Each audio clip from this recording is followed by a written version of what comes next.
নমস্কার বন্ধুরা, আশা করছি আপনারা সবাই ভালো আছেন। আমিও খুব ভালো আছি।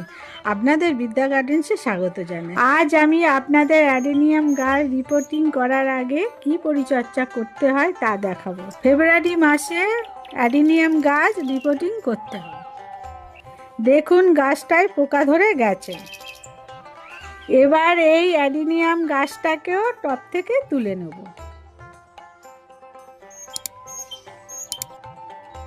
প্রত্যেকটা গাছকে জল দিয়ে ভালোভাবে ধুয়ে নেব, যাতে কোনো মাটি না লেগে থাকে।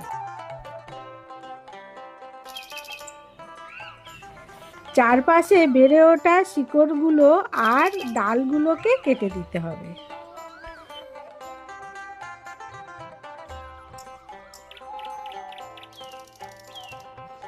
এবার গাছের সব জায়গায় ফাঙ্গাসাইড লাগিয়ে দেব।